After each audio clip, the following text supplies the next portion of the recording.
Karibu tena katika kipindi chako pendwa cha falsafa za maisha.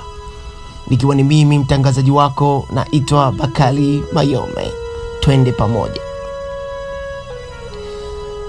Dunia inabadilika. Matukio ya ajabu yanazidi kutokea.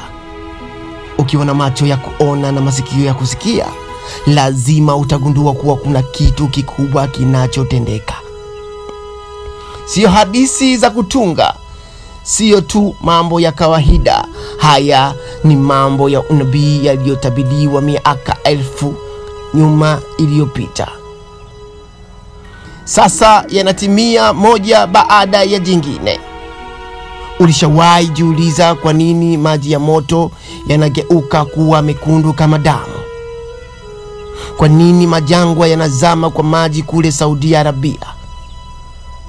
Kwa nini samaki wakubwa kama papa wanakimbia baharini na kuingia nchi kavu, wakikataa kurudi majini hata kama wakirudishwa kwa nguvu? Hebu tulia, tusafiri kidogo ndani ya fumbo hili. Biblia na vitabu vingine vya dini vimeeleza wazi kuwa bahari ni sehemu yenye nguvu za ajabu, yenye viumbe visivyo vya kawaida, na imebeba historia nzito ya ulimwengu huu.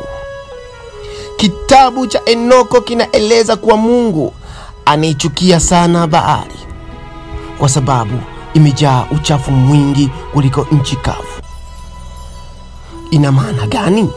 Je, ni uchafu wa kimwili pekee au kuna kitu kingine zaidi ya kinachofichwa?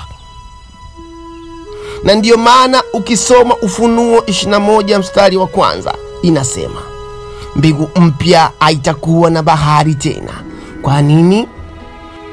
Ina maana Mungu ameamua kuachana nayo kabisa, apendi hata iwepo. Ilikuwa ni mimi mtangazaji wako, nilikuwa kukuletea makala fupi ya falsafa za maisha. Ni mimi naitwa Mayome, au kipenda niite The Magic Voice.